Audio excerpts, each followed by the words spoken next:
নমস্কার, লেজি নন Bengali audio story চ্যানেলে আমি সুজাতা। আজ আপনাদের শোনাব মহামান্য লেখক শ্রীযুক্ত পিবেন্দ্র মিত্র মহাশয়ের একটি অবিস্মরণীয় উপন্যাস একমত দ্বিতীয়ম ঘনাদা, মান্ধাত্তার টোপ ও ঘনাদা।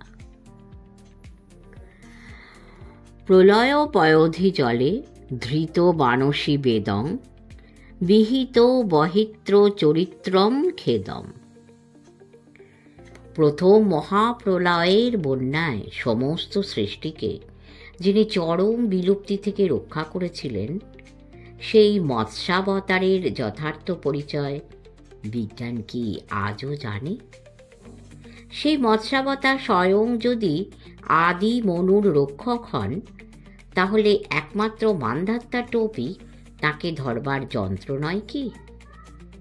কে সেই আদি মৎস্যাবতার?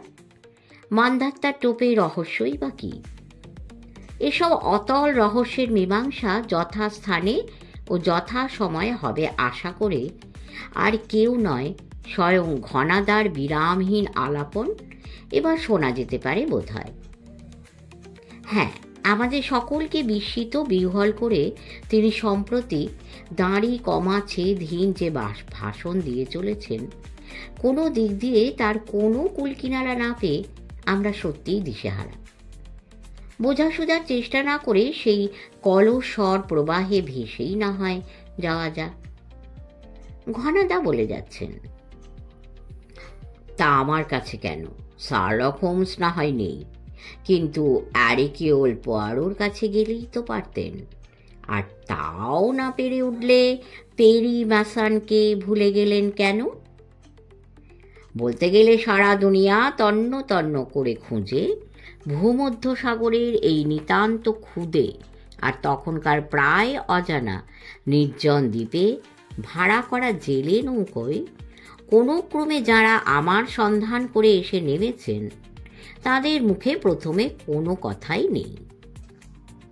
আমার গলার স্পষ্ট বিরক্তিতে বেশ একটু বেসামাল হয়ে দুই নতুন আগন্তুকের মধ্যে বয়স যার একটু বেশি, সেই রোগাটে চিমসে চেহারার ছোটোখাটো মানুষটি আমতা আমতা করে বললেন, আগে দেখুন,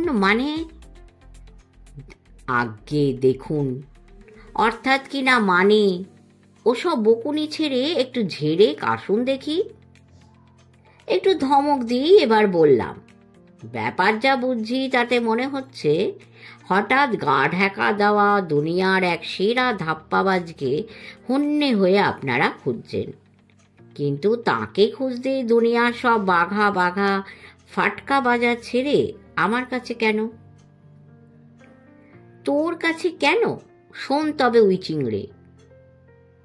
দুই আগন্তুকের মধ্যে বয়সে যে ছোট, কিংকংয়ের ছোট ভাইয়ের মতো চেহারার সেই দৈত্যটি আমার একটা হাত মুচড়ে ধরে এবার বললে, শোন তবে তেলাপোকাটা, দুনিয়ার টিকটিকি মহলে মস্ত এক ঝানু ঘুঘু বলে তোর নাকি দারুণ সুনাম, তাই তোকে আমাদের মক্কেলকে 1 মাসের মধ্যে খুঁজে বার করবার হুকুম দিতে এসেছি।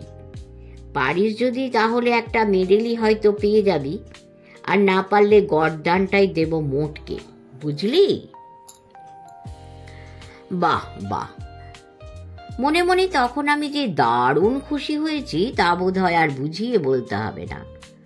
মৎস্যাবতারের আশায় বছরের আজব এক তল্লাশির টহলদারিতে, কখনো জেলেদের, কখনো সাধারণ ব্যবসায়ীদের ডিঙিতে আর সুলুপে ঘুরতে ঘুরতে নেহাত নরম নরম মানুষজনের সঙ্গে দিন কাটিয়ে হাত পাগুলোর যখন বাদ ধরে গেছে, তখন একটু হাত পা নাড়াচাড়া করতে পারলে যেন বাঁচি। কিংকংয়ের ছোট ভাই তখন দাঁতে দাঁত চাপা গলায় বলে যাচ্ছেন, তা আমাদের কথা একটু কান দেবেন না? একটার বদলে 2টো কানে মেরামতের জন্য আমরা ছিঁড়ে নিয়ে যাব। ওপরে বাক্যালাপের বিবরণটুকু এ পর্যন্ত দেওয়া হয়েছে।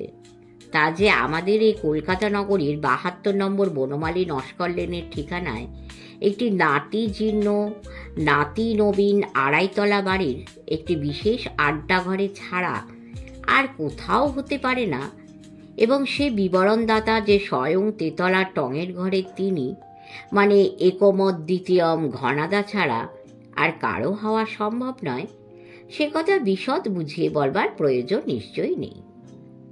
হ্যাঁ, বিবরণ যা শুনছি তা স্বয়ং ঘনাদাই দিচ্ছেন।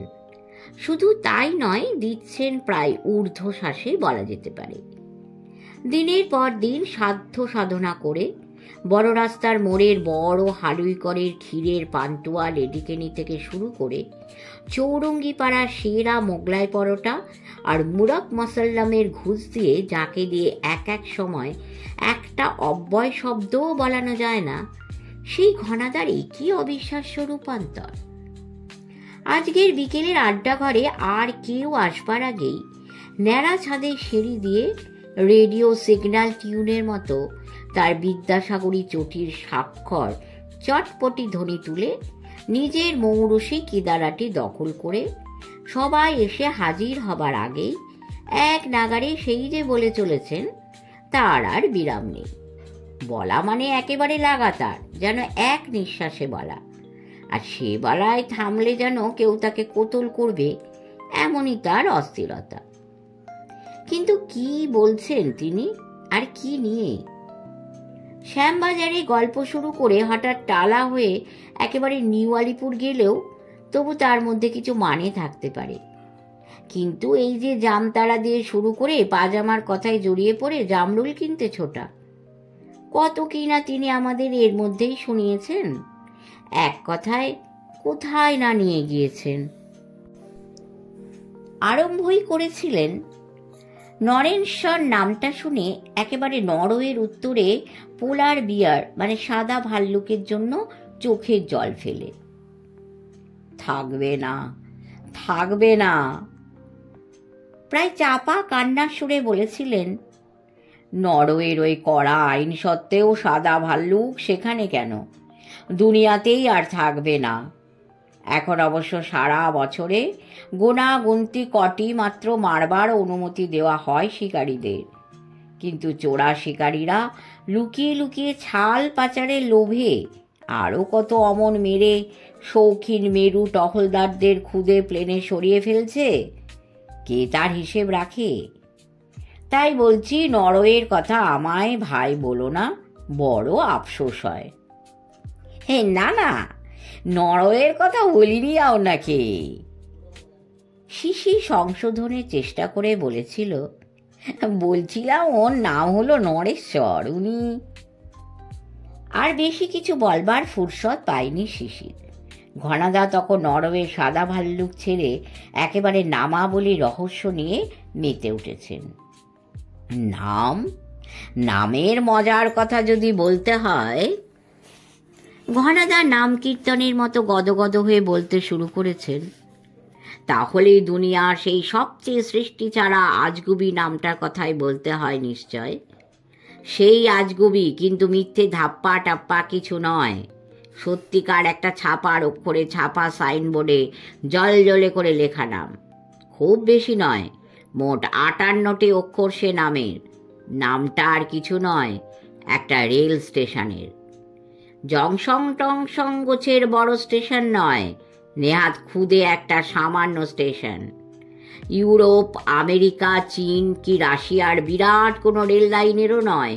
জায়গাটা বিলেত হলেও তার মফস্বলের মফস্বল ওয়েলসের একটা লেভেল ক্রসিংয়ের চেয়ে মানে বড় কিছু নয়। কিন্তু সেই বিলেতি ধাপধারা গোবিন্দপুরের নাম কি একখানা। কি মনে পড়ছে নিশ্চয় নরহরিবাবুর? ঘনাদার দৃষ্টিটা এবার সোজাসুজি নরেশ্বর বলে শিবুজাকে পরিচিত করতে চেয়েছিল সেই বেশ একটু যেন ঘামতে শুরু করা মোটা সোটা নিরীহ চেহারার ভদ্রলোকের দিকে। ঘনাদার আজকের এতক্ষণের বলগাছাড়া বাক বিস্তরের রহস্যের খেই কি এখানে আছে মনে হয়? তা নিয়ে ভাববার ফুরসত তখন আর মেলেনি। ঘনাদা তাঁর দৃষ্টি আবার আমাদের সকলের উপর বুলিয়ে নিতে নিতে যেন একটু লজ্জিতভাবে বলেছেন, আমারই কি আর সব ঠিক মনে পড়বে? 1-8টা তো নয়, পুরো 58 হরফের নাম। আর সে এমন ভাষায় যাতে বেশি দিন কথা বললে মাথায় জিভে জট পাকে ঘিলুতেই গোলমাল হয়ে যায় মনে হয়। তবু মানে? আবার আমাদের সবিস্ময় জিজ্ঞাসা। সেই 58 হরপের স্টেশনের নামটা আপনার মনে আছে নাকি? থাকা কি আর সম্ভব? ঘনাদা কেমন একটু তাল ঠোকার ভঙ্গিতে শিবুর আনা অতিথি নরেশ্বর বাবুর দিকে চেয়ে তারপর যেন গলায় কিছুটা বিনয়ে সুর আনবার চেষ্টা করে বললেন, তবু দেখি একবার চেষ্টা করে, এই যেমন। ঘনাদা একটু থামলেন। আমরা সবাই উদ্গ্রীব হয়ে তাঁর মুখের দিকে তখন তাকিয়ে। কি করবেন এবার ঘনাদা? সত্যি সত্যি রাম ধাপ্পা দেওয়ার চেষ্টা করতে গিয়ে মগডাল থেকে মুখ থুবড়ে পড়বেন নাকি মাটিতে? ধাপ্পায় উনি ধুরন্ধর, এ কথা মেনে নিয়েও বলি, সব গুলবাজিরই যে একটা সীমা আছে তাও তো তার জানা উচিত। বিলেতের ওয়েলস অঞ্চলের একটা ক্ষুদে রেল স্টেশনের যে শুধু দাঁত ভাঙা নয়, পুরোটা বলতে দম ফুরিয়ে যাবার মতো একটা নাম আছে, সেই খবরটা কেউ কি আর আমরা শুনিনি? 2-4টে নয়, পুরো বানান করে বলতে গেলে তাতে 57 না 58টা অক্ষর লাগে। তাও আমাদের অজানা নয়, কিন্তু তাই বলে সেই 58 অক্ষরের নামটা হরফ ধরে ধরে পুরোটা বলে যাওয়া স্পর্ধা। কি ভেবেছেন ঘনাদা? কয়ে আকার কা আর ক্ষয়ে আকার খা যাদের কাছে এক, তেমন গৌমুখুদের যা শুনিয়ে দেবেন তাই তারা না মেনে নিয়ে করবে কি? কেন, আমাদেরও করবার কিছু নেই নাকি? আর কিছু না জানি, গিনেসের বুক অব রেকর্ডসের নামটা তো অজানা নয়। দেখি না একবার এবার ঘনাদার দৌড়টা। টেবিলের উপর বাজারের হিসেবের খাতাটা পড়ে রয়েছে, সেটাই টেনে নিয়ে ঘনাদাকে একটু উস্কানি দিয়ে বললাম, তা আপনি পারেন নাকি সত্যি ওই 58টা হরফের নামটার কিছুটা অন্তত বলতে? সবটা না পারেন, 58র মধ্যে 3-8 24টা পারলেই বাজিমাত। এই না 24টা কেন, বলতে গেলে পুরো 58টাই না বলতে পারলে তো বাহাদুরি না করতে যাওয়াই ভালো। ঘনাদা আমাদের বেশ একটু অপ্রস্তুত করে এই মজলিসে শিবুরানা আজকের অতিথির দিকে ফিরে বললেন, আপনি কি বলেন নরেশ্বর বাবু? আগে আমি মানে শিবুরানা আজকের অতিথি 4 বার ঢোক গিলে কেমন যেন একটু তোতলা হয়ে যা বলবার চেষ্টা করলেন তা ঠিকমতো প্রকাশ করতে পারার আগেই ঘনাদা তাকে যেন ভুলে গিয়ে নিজের আগের কথাতেই ফিরে গেলেন। বললেন, হ্যাঁ পারি আর না পারি, চেষ্টা করে দেখতে তো দোষ নেই। এই যেমন নামটার প্রথম 5টা অক্ষর হলো LLANF। ঘনাদার কথা আরম্ভ হবার সঙ্গে সঙ্গেই আমি বাজারের হিসেবের খাতার একটা সাদা পাতায় অক্ষর কটা লিখে নিয়েছি। এবার ঘনাদাও বলে যান, আমিও এক নাগারে সব লিখে নিই আমার খাতায়। ঘনাদা কত বড় বড় স্মৃতিধর বাহাদুর তার প্রমাণ এই খাতায় এরপরও দেবে। গৌর আছে আমার পাশেই বসে, ঘনাদার উচ্চারণগুলো এক এক করে খাতায় লেখার সময় তার সাক্ষী হিসেবে তাকে দেখিয়ে রাখছি আমি। প্রথম 5টা অক্ষরের পর ঘনাদা তখন বলছেন, AIRPWLLGWYNGYLLGGG।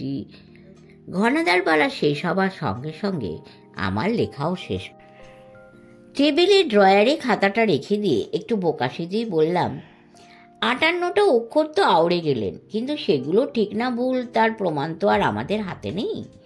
আবল তাবল বলে গেলেই বা ধরবো কি করে? ধরতে পারা যাবে না বলেই ঘনাদার মুখে একটু বাঁকা হাসি। আপনি কি বলেন নরোত্তম বাবু? ঘনাদা আবার সেই শিবুরানা অতিথির দিকে ফিরে জিজ্ঞেস করলেন, কি বলেন নরসিংহ বাবু? হরফগুলো ঠিক না বেঠিক তা ধরবার কোনো উপায় নেই? শিবুর নিয়ে আসা নতুন অতিথির এবার প্রায় কাঁদো কাঁদো মুখ। প্রায় মিনতির সুরে তিনি বলবার চেষ্টা করলেন, হ্যাঁ দেখুন, আমি মানে আপনাকে মিনতি করে বলছি। না না, মিনতি করবেন কেন? ঘনাদা ভদ্রলোকের মুখের চেহারা আর গলার করুণ সুরে এতক্ষণে বুঝি নিজের ধারণার ব্যবহার সম্বন্ধে একটু সন্দিগ্ধ হয়ে সুর একটু পাল্টে তাকে যেন সাহস দিয়ে বললেন, যা বলবেন তা একেবারে তাল ঠুকেই বলবেন, বলার মুরদ যার আছে, যা বলবা সে তো তা সাহস করে বলবে। বলুন না আপনি, 58টা হরফ যা শোনালাম তা প্রলাপ না সাচ্চা বানান, তার হদিশ কোথাও মেলা কি সম্ভব? নরেশ্বর বা নরোত্তম নামটা যাই হোক, শিবুর নিয়ে আসা ভদ্রলোক এবার বেশ মরিয়া হয়েই বুঝি একটু সাহস সংগ্রহ করে বললেন, আগে হ্যাঁ, সম্ভব। সম্ভব?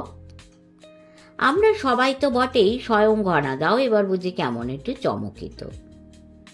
সম্ভব বলছেন তো আপনি? জোর দিয়ে বলার চেষ্টা সত্ত্বেও ঘনাদার কেমন একটু দ্বিধান্বিত জিজ্ঞাসা। ঠিকঠাক না আবোল তাবোল বানান বলেছি, তা ধরে ফেলার উপায় তাহলে আছে বলছেন আপনি? হ্যাঁ বলেছি। শিবু নিয়ে আসা অতিথি নরহরি বা নরেশ্বরবাবু আরও যেন বেপরা হয়ে বললেন, আর কোথাও না হোক, আপনাদের এখানে শুধু তা কেন, সাপের 5 পাও হওয়া সম্ভব। সাপের 5 পা? আমাদের আর বিস্ময়ের ভান করতে হলো না এবার। আমাদের সকলের বক্তব্য ঘনাদার মুখ দিয়েই বার হয়ে এলো। সাপের 5 পা? সাপের 5 পা আবার কোথা থেকে এলো? কোথা থেকে এলো? নরেশ্বর না নরহরি নামের ভদ্রলোক অনেক শুয়ে এবার যেন পুরোপুরি খেপচুরিয়াস। এলো আপনাদের এই গারদ মানে পাগলা গারদের গুণে। সাপের 5 পা কেন, আপনাদের এই বদ্ধ পাগলের গারদখানায় সব কিছু হওয়া সম্ভব।